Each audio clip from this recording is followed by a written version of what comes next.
Polity में आज का सबसे महत्वपूर्ण टॉपिक प्रस्तावना। तो प्रस्तावना समझने से पहले हम ये समझेंगे प्रस्तावना है क्या। तो मान लो प्रस्तावना वो चीज़ है जैसे हम कह सकते हैं किसी संविधान की कुंजी। कुंजी क्यों कह सकते हैं?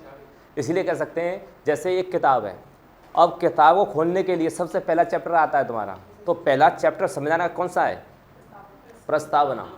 अब प्रस्तावना तो बस ऐसे है जैसे कि जो नहीं जानता उसके लिए तो जैसे गधे के लिए गुड़ और बंदर के लिए अदरक, जो जानता है वो संविधान पहचान लेगा। क्योंकि प्रस्तावना समझने के लिए आपको एक घुमा फिरा के मैं एक बात बताता हूँ, ठीक है। जैसे देखो एक फिल्म आती है, फिल्म आने से पहले सबसे पहले क्या आता है? टीजर यानी ट्रेलर। ट्रेलर में हमें दिखाया जाता है कि एक्शन है, एक हीरो किसी को मार रहा है, मतलब हम समझ लेते हैं इसमें एक्शन है। कोई ऐसे ब्लास्ट वगैरह के सीन आते हैं, इसका मतलब है इसमें भी ब्लास्ट वगैरह दिखाए जाएंगे। गाना दिखाया जाता है कि ये चर्चित इसमें गाना होगा। 1.5 मिनट की क्लिप में पूरे 2-2.5 घंटे की फिल्म को उतार देते हैं, लेकिन कहानी डिटेल से नहीं, लेकिन इतना मालूम पड़ जाता है इसमें थ्रिल है, ड्रामा है, एक्शन है और सॉन्ग्स हैं, मतलब हर प्रकार की इसमें व्यवस्थाएं हैं। तो वो किससे मालूम पड़ जाता है? ट्रेलर से। तो पूरे संविधान का प्रस्तावना हमारा एक तरह का क्या है? ट्रेलर। तो जैसे कोई विदेशी हमारे यहाँ पर आए तो सबसे पहले क्या देखेगा? संविधान पढ़ेगा? नहीं पढ़ेगा। वो देखेगा तुम भाई विषय सूची दिखाओ अपनी। क्या दिखाओ? विषय सूची। जैसे ही आप किसी किताब की दुकान पर जाते हो, किताब खरीदते हो, किताब खरीद से ही पहले देखते हो और देखते ही पहला चैप्टर पढ़ने लगते हो विषय सूची। इस किताब में है क्या क्या, उसमें सारे चैप्टर दिए होंगे, उनके नाम दिए होंगे और तुम्हें लगता है उसमें 2, 3, 4 चैप्टर जो तुम सोच कर आए थे जिस किताब को लेना था वो चैप्टर नहीं मिले, तो वो क्या हो गया तुम्हारा? वापस कर दोगे। मतलब जो हम सोच रहे थे वो चीज़ इसमें है ही नहीं, इसलिए रिटर्न कर दोगे उसे। अब उसमें वो चीज़ तुम्हें सब मिल गई जो तुम चाह कर आए थे कि जो चीज़ हमें चाहिए वो एक किताब मिल जाए तो उसे खरीद लोगे। बस ऐसे ही सेम संविधान है। संविधान को कोई विदेशी आदमी आके पढ़े या शॉर्ट में हम देखना चाहें इसका व्यू है क्या, संविधान एक्चुअल में है क्या, अंदर है क्या इसमें, और मुझे सिर्फ 5 मिनट में जानना है, 5 मिनट में तुरंत ही मुझे जानना है। तो मैं पहला जैसे चैप्टर खोलूँगा तो पहला ही चैप्टर आएगा हम भारत के लोग। प्रस्तावना लिखी होगी बाकायदा और उस प्रस्तावना में 87 शब्द हैं। 87 शब्द पूरे संविधान को इंडिकेट करते हैं। वो बताते हैं चिकते कि हम इस प्रकार खुले हुए हैं अंदर, हमको पढ़ने के लिए अंदर जाना पड़ेगा और समझने के लिए प्रस्तावना पढ़ लो, समझ जाओगे, ठीक है। तो ये है प्रस्तावना। प्रस्तावना में जैसे एक एक शब्द की कीमत है, मैंने जैसे बताया था पहले ही। समझने के लिए तो बहुत कुछ है, पूरा संविधान है सिर्फ प्रस्तावना। एक कुंजी है, बिना कुंजी के ताला बेकार, और कुंजी तुम्हारे पास है तो ताला तुम्हारे हाथ में। ऐसे प्रस्तावना आज तुम समझ गए तो मूल अधिकार, नीति निर्देशक तत्व, तुम्हारी नागरिकता, सब कुछ तुम्हारे हाथ में, पूरा संविधान तुम्हारे हाथ में। फिर तो सिर्फ उस प्रस्तावना को खोलना है। आगे चल के प्रस्तावना तुमने समझ ली तो प्रस्तावना को सिर्फ खोलना है। 87 शब्द को ही हमें पढ़ना है पूरे संविधान में, ठीक है। अब संविधान बात है ऐसी आती है जैसे मैंने पहले कहा था, जो प्रस्तावना को नहीं समझेगा उसके लिए तो सिर्फ संविधान उसी प्रकार है जैसे गधे के लिए गुड़ और बंदर के लिए अदरक, नहीं वो स्वाद जान पाएगा नहीं वो महत्व जान पाएगा, ठीक है। अब प्रस्तावना में एक एक शब्द को हम बारीकी से पढ़ेंगे, ठीक है। तो संविधान की प्रस्तावना स्टार्ट होती है पहले चैप्टर से। जब पहली बार ये संविधान की प्रस्तावना बनाई गई, प्रस्ताव रखा गया, प्रस्ताव में जो उद्देश्य लिखा होता है कि हमारा उद्देश्य क्या है आगे संविधान बनाने का, उसे बोलते हैं उद्देश्य का। तो उद्देश्य का कह लो या प्रस्तावना कह लो या प्रेम्बल्स कह लो, बात एक ही है, बात एक ही है। तो उद्देश्य जिसका लिखा हो उसे उद्देश्य का, जिसका प्रस्ताव रखा गया हो वो प्रस्तावना, बात एक ही है। पहले शुरुआत में इसमें कितने शब्द थे? सिर्फ 84। बाद में 1976 में 42वें संविधान संशोधन होता है तो इसमें 3 शब्द और बढ़ा दिए जाते हैं, तो टोटल शब्द हमारे कितने हो जाते हैं? 87। वो 87 शब्द ये मान लो इसे फ्यूज करके देख लेना और आप लिख कर 2-4 बार लिखना। एक बार प्रस्तावना तुम्हारे हाथ में आ गई, तुम्हारी जुबान पे आ गई, तो समझ लो संविधान तुम्हारे जुबान पे आ गया।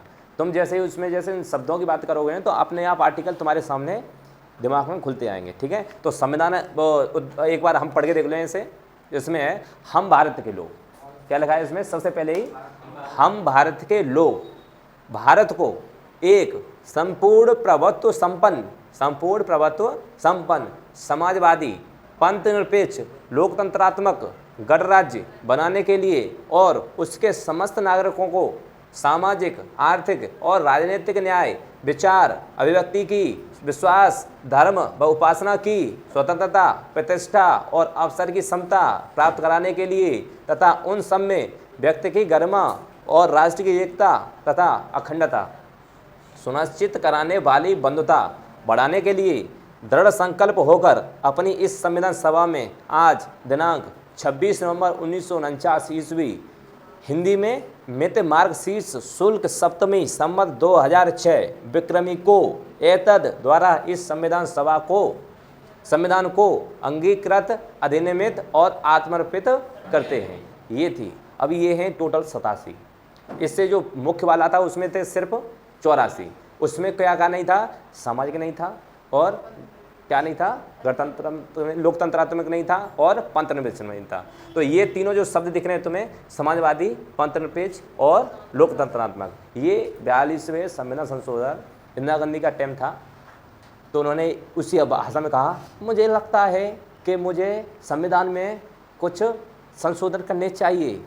संविधान में संशोधन करने से पहले संविधान की है, उसमें ऐसी भाषा थी, तो उसमें बहुत ज़रूरी लगता है मुझे कि आर्टिकल 368 का प्रयोग करके मुझे समाज के लिए और इस जो विभागों में बटा हुआ तब क्या होता था, कभी ब्लू स्टार चल रहा है, कभी हिंदू मुसलमान चल रहा है, इन चीज़ों को ख़त्म करने के लिए मुझे पंथ निरपेक्ष क्या बनाना पड़ेगा? भारत। तो पंथ निरपेक्ष भारत तभी बन पाएगा जब संविधान पंथ निरपेक्ष होगा। इसीलिए सबसे पहले पंथ निरपेक्ष जोड़ा, समाजवादी जोड़ा और लोकतंत्रात्मक जोड़ दिया इंदिरा गांधी जी ने। क्यों जोड़ा? क्योंकि लोगों की भावनाएं किसी धर्म या जाति विशेष में न फंस कर रह जाएं, ठीक है। क्योंकि अगर जो धर्म हावी हो गया किसी पर तो उसका विकास रुक जाएगा, है ना। क्योंकि वो धर्म मानो सिर्फ जीने के लिए, लेकिन कुछ करने के लिए धर्म नहीं। पुस्तकें पढ़ो, ज्ञान लो, ठीक है। संविधान सिर्फ एक भारत को चुनाने की व्यवस्था है और संविधान पर शक मतलब अपने आप पर शक, अपने देश पर शक, और जिस देश के निवासी हो उस देश पर शक करोगे तो जिस देश में तुमने जन्म लिया उस पर शक है तो मतलब संविधान पर तो देश पर। इसीलिए संविधान एक आदमी की व्यवस्था नहीं है, ये 300 लोग थे लगभग, ठीक है। वहाँ पर एक बात निकल के आई थी अम्बेडकर सामने, लोगों ने कई ने कहा था कि ये ईश्वर को नाम देते हैं हम भारत के लोग। ये वाली लाइन है जो ये वाली, हम भारत के लोग। कुछ लोगों ने कहा कि हम ईश्वर का नाम देते हैं इनसे, हम भारतीय को लोग, ठीक है। कुछ लोगों ने कहा नहीं आनी, ऐसा कहते हैं हम संविधान सभा के लोग, ठीक है। लेकिन अंत में अम्बेडकर साहब बोले देखो 13 उपनिवेश मिलकर बोल सकते हैं यूएसए, यानी यूनाइटेड स्टेट ऑफ अमेरिका। तो हम 300 लोग हैं भाई, 300 लोग, हम भारत के लोग नहीं बोल सकते? बिल्कुल बोल सकते हैं। लास्ट में हम भारत के लोग ही माना गया, ठीक है। तो यहाँ पर पहली लाइन क्या लिख दी गई? हम भारत के लोग। ये इसी में पूरा क्या लिखा हुआ है? संविधान लिखा हुआ है। वो जो कोई बाहर का लोग पढ़ेगा वो ये कहेगा देखो समाजवादी भारत है, सही बात है, पंथ निरपेक्ष है, मतलब इसका कोई धर्म नहीं। ये कैसा है? समाजवादी, पंथ निरपेक्ष और लोकतंत्रात्मक है, ठीक है। उसके बाद कहता है कि नागरिकों को, सब नागरिकों को, किसको? समस्त नागरिकों को सामाजिक और किसकी? आर्थिक की और राजनीतिक न्याय की क्या कर रहा है? न्याय की क्या कर रहा है? स्वतंत्रता दे रहा है। फिर विचार, अभिव्यक्ति और विश्वास की भी और धर्म की उपासना भी आगे दे रहा है। अब मैं आगे क्या है इनके आर्टिकल जुड़ता जाऊंगा, ठीक है। तो आर्टिकल तो हमें पढ़ने ही आगे चल के। तो अभी क्या है जो प्रस्तावना से संबंधित जो आर्टिकल हैं उनको अभी थोड़ी एक एक झलक देखते जाएंगे, क्योंकि कुछ मूल अधिकार से, कुछ राज्य के नीति निर्देशक तत्व से जुड़े हुए हैं, ठीक है। आगे की बात की जाए तो देखो अन्य नाम, प्रस्तावना, संक्षिप्त परिचय या सारांश या दर्शन या आत्मा, ये सब नाम दिए गए संविधान सभा के सदस्यों द्वारा। कुछ लोगों ने बोला कि संविधान की कुंजी कहा जाता है किसे? प्रस्तावना को। तो कुंजी कहने वाले थे, देखो सीजे फेडरिक ने कहा प्रस्तावना के द्वारा जनमत प्रतिबिंब होता है, मतलब लोगों की इसमें पूरी संविधान की क्या है, इसमें छवि दिखती है, ठीक है।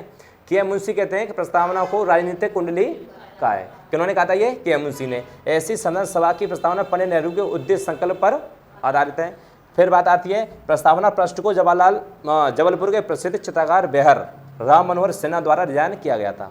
यही जो राम दिख रहा है, ये इन्होंने जब डिजाइन किया था प्रस्तावना को, ऐसे फूल लगाए थे इस प्रकार के, ये फूल, तो इन्होंने यहाँ पर लिख दिया था नाम।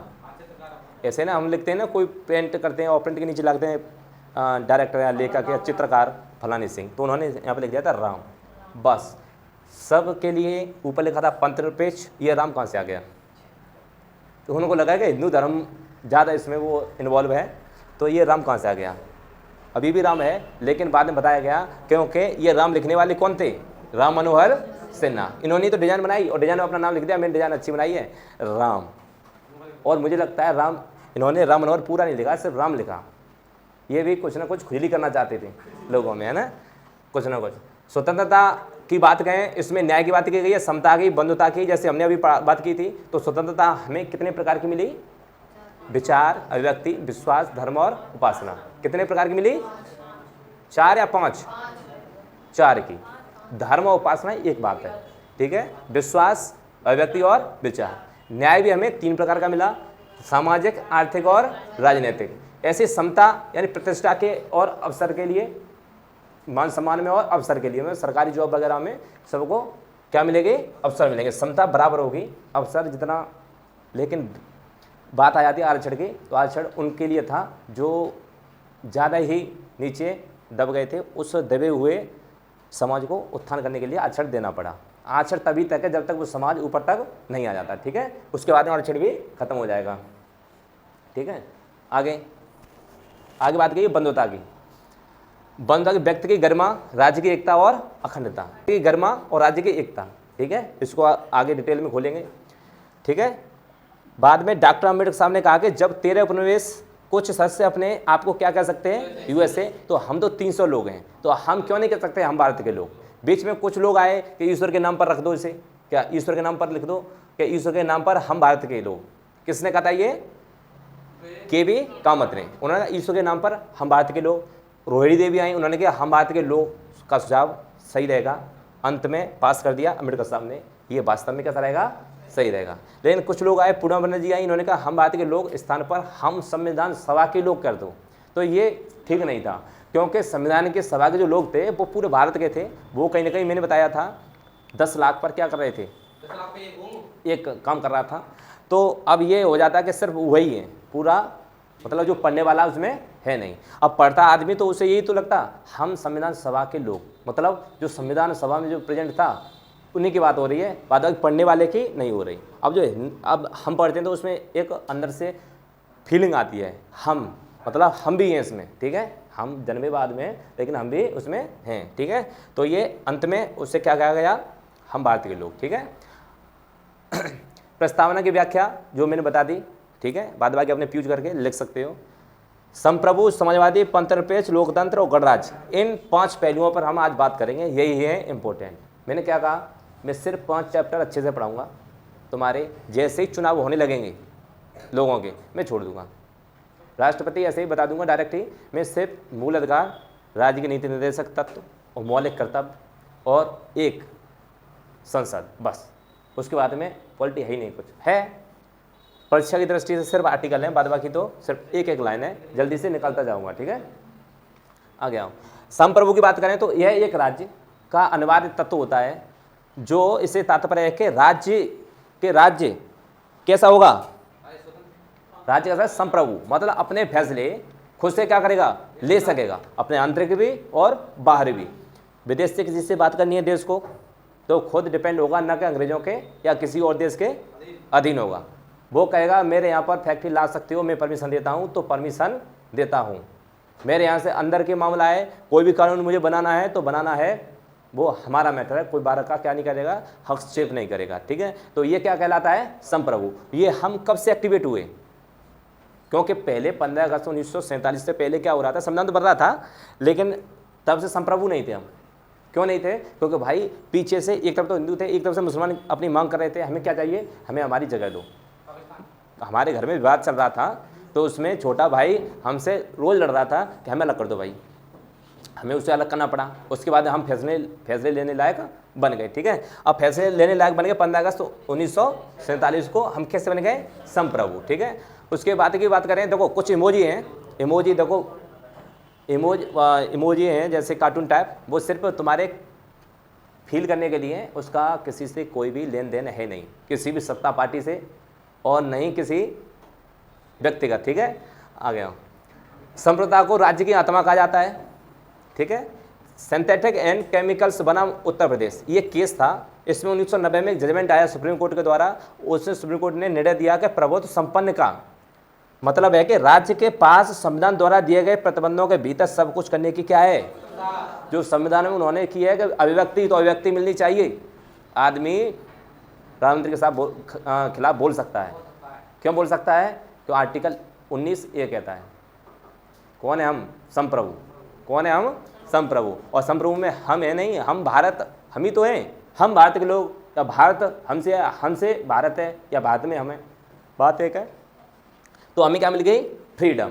हम कुछ भी कर सकते हैं, लेकिन बधे हुए, किसी की देश को ठेस न पहुंचनी चाहिए। व्यक्तिगत किसी को कह सकते हैं, लेकिन किसी पद को नहीं कह सकते।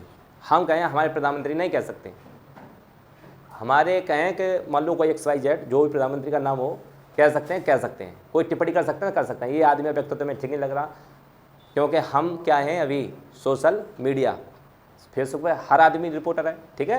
तो ये कौन सा केस था? सिंथेटिक एंड केमिकल्स बना उत्तर प्रदेश 1990 में सुप्रीम कोर्ट ने यह कह दिया कि आज से क्या होगा, मतलब संविधान के अंदर जो भी बातें संप्रभुता में लिखी हुई हैं उसके लिए या उस मामले में हर व्यक्ति क्या रहेगा? स्वतंत्र रहेगा, ठीक है। आगे की बात करें तो आगे की पंथ निरपेक्ष की बात आती है। किसकी आती है? पंथ निरपेक्ष। पंथ निरपेक्ष का मतलब होता है सारे धर्म एक हैं, या फिर देश का कोई भी धर्म नहीं है। धर्म के नाम पर ये देश क्या है? भारत है। धर्म के नाम पर क्या है? भारत है। और भारत पंथ निरपेक्ष राज्य से तात्पर्य ऐसे राज्य से है जिसका कोई राज्य धर्म नहीं होता, राज्य के संचालन के लिए कोई धार्मिक ग्रंथ न हो, ठीक है। नहीं बाइबल वाले आए कहेंगे नहीं गीता खराब है, हम बाइबल वाले सही हैं। कुरान वाले आए कि तुम्हारे दोनों के खराब में, कुरान ठीक है। या फिर गीता वाले कहें तुम्हारे धर्म ठीक नहीं, हमारी किताब ठीक है। तो ये पॉलिसियाँ नहीं बिचेगी। आज से सिर्फ क्या बकेगा? संविधान बकेगा, ठीक है। तो देश कैसा बना दिया? धर्म निरपेक्ष, धर्म निरपेक्ष, पंथ निरपेक्ष। बात एक है, पंथ धर्म, पंथ नहीं मानोगे कोई भी, धर्म नहीं मानोगे कभी भी। आर्मी में देखो ओम टैटू ये सब कुछ नहीं चलते, वो इसीलिए मिटवा देते हैं क्योंकि वहाँ पर बॉर्डर पर कहीं युद्ध होता है, तुम्हारी धर्म का सामने वाला हुआ, तुमने गोली नहीं चलाई तो तुमने क्या पता वहाँ पर कुछ धर्म की भावना जग जाए। इसीलिए ये चीज़ इंडियन आर्मी बहुत सख्त होती है इन मामलों में। धन पूजा कलाओ ये सब कुछ नहीं। हाँ पग है, आर्टिकल 25 से 28 का चलता है, पग बांध सकते हैं सरदार लोग, लेकिन वो भी उनके लिए संविधान देता है वरीयता, इसलिए ठीक है। लेकिन तुम नहीं, ऐसे नहीं कि ताबीज कुंडल और वो अपना कुछ नहीं रख सकते। इंडियन आर्मी की बात कर रहा हूँ क्योंकि इससे ऐसा प्रकट न हो कि हम इस धर्म से हैं। सिर्फ तुम कौन हो? भारतीय। हम धर्म से सिर्फ भारतीय हैं, ठीक। कौन है? भारत में रहोगे तो भारतीय हैं, विदेश में जाओगे कहीं जाओगे तो तुम्हारा धर्म क्या है? भारतीय है, ठीक है। प्राउड फील होगा। पंथ निरपेक्ष राज्य के SR बॉम्बई बनाम भारत संघवाद में पंथ निरपेक्षता को संविधान का आधारभूत संरचना माना गया है कि पंथ निरपेक्ष संविधान का क्या है? एक महत्वपूर्ण ही शब्द है, ठीक है, और भाग है। मतलब भारत ही क्या है? पंथ निरपेक्ष है, ठीक है। जैसे आप देख सकोगे धर्म निरपेक्षता और पंथ निरपेक्षता, सारे धर्म या तो भारत है या भारत ही सबका धर्म है, ठीक है। आ गया बात करें लोकतंत्र की, तो लोकतंत्र की तो भाई तुम जानते ही हो कि यह शब्द इस बात का प्रचारक है कि सरकार की शक्ति का स्रोत कौन है? भारत की जनता। और जनता सरकार पलट दे, ये कहने के लिए ठीक लगता है, लेकिन आखिरकार होता ही है। चुनाव आए, नेताजी दोनों हाथ जोड़कर आए, 2 और 2 मिले 32 किले, कैसे कहते हैं? 2 मिले 32 किले और सब बढ़िया। हाँ सब बढ़िया। उसके बाद में चुनाव चले, बाबूजी कैसे बात सबकी बात, जैसे अभी आ रहे हैं वैसे ही आते रहेंगे, टेंशन नहीं लेने की, ठीक है। जैसे अभी आ रहे हैं वैसे ही आते रहेंगे, पता नहीं कहाँ चले जाते हैं बाद में। फिर चुनाव के दिन बस प्रभु अब की बात, इज्जत हमारी तुम्हारे हाथ में। क्यों है भाई? तो हम क्यों इज्जत बचा ले तुम्हारी? कौन हो तुम? जब हम चुन लेंगे तब हो ना, अभी तो कोई नहीं। टोपी उसके सर के पैर में, वो भी कहता ले ले बेटा और छू ले, और छू, दोनों पैर कर देगा ऊपर, ले अभी छू ले, क्यों पता नहीं कल को तो बस ये हाल होने वाला है, कल को तो यही हाल होने वाला है। आज छू ले, आज मौका हमारा है, कल तेरा मौका है। जैसे ही वो आइजा चुनाव होता है, शपथ मिलती है, बंदा फुल फॉर्म में फुटबॉल बना के जो मारता है पिछवाड़े पे, बस 5 साल तक वो नहीं भूलता। 5 साल के बाद वहाँ पर क्या होता है, जब अंदर कानून बन रहे होते हैं जनता के लिए, तो वहाँ डिबेट होती है, तो मीडिया वाला पूछता है भाई साहब माइक मुंह पे लगा के, हाँ क्या क्या हुआ अंदर? वो कहते हैं देखो अंदर जो चला हमने कानून बना दिया है, और बाद बाकी यहाँ पर नहीं बोलेंगे। हम अपने जो हमारा जो चैनल होगा उस पर सारा कुछ बता देंगे अपने हिसाब से, क्योंकि वहाँ पर पहले से चिट्ठी दे दी जाती हैं। देखो किसी नेता के खिलाफ मैं नहीं बोल रहा हूँ, पहली बार सुन लो, वहाँ चिट्ठी पहले से दे दी जाती है। न्यूज़ वाले को वही क्वेश्चन करता है जो उसे कराने होते हैं, सीधी सी बात। हाँ, तो नेताजी पहले दिखावा करते हैं, नेताजी क्या हुआ देखो अंदर जो चला वो हम तुम्हें नहीं बता पाएंगे, लेकिन बताएंगे सब कहाँ पर, बहस तुम्हारे चैनल पर कर देते हैं, ठीक है, और कानून बन जाता है। ये था कानून का सिलसिला, ठीक है। बाद बाकी लोकतंत्र हमारा ऐसा